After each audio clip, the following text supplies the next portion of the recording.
ঢাকার অদূরে সাভারে গত 7 মাসে সংঘটিত 6টি হত্যাকাণ্ডের নেপথ্যে ভবঘুরের ছদ্মবেশে থাকা এক ব্যক্তির সংশ্লিষ্টতার তথ্য দিয়েছে পুলিশ।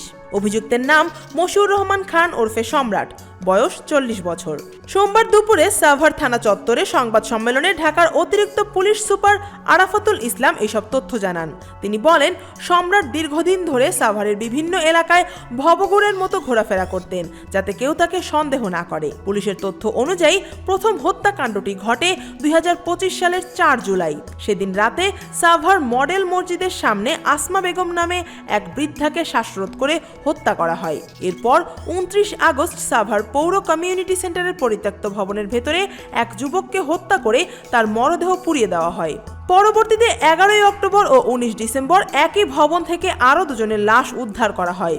সবশেষ গত শনিবার রাতে ওই ভবনের ভেতরে এক কিশোরী সহ 2 জনকে হত্যার পর মরদেহ আগুনে পুড়িয়ে দেওয়া হয়। এ নিয়ে গত আগস্ট থেকে চলতি জানুয়ারি পর্যন্ত ওই কমিউনিটি সেন্টার থেকে 5টি মরদেহ উদ্ধার হয়েছে।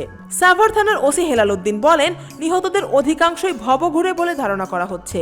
অভিযুক্ত জানতেন, এদের নিখোঁজ বা মৃত্যু নিয়ে খুব বেশি প্রশ্ন ওঠে না। পুলিশ জানায়, সম্রাট 1.5 বছরের বেশি সময় ধরে থানার আশেপাশেই ঘোরাফেরা করতেন।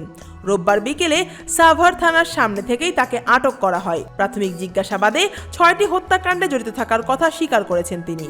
বর্তমানে সম্রাটকে 10 দিনের রিমান্ডে নেওয়ার আবেদন করা হয়েছে। পুলিশ বলছে, তিনি আরও কোনো হত্যাকাণ্ডে জড়িত ছিলেন কিনা এবং এসব ঘটনায় তার কোনো সহযোগী ছিল কিনা তা তদন্ত করে দেখা হচ্ছে। News desk, Dhaka watch.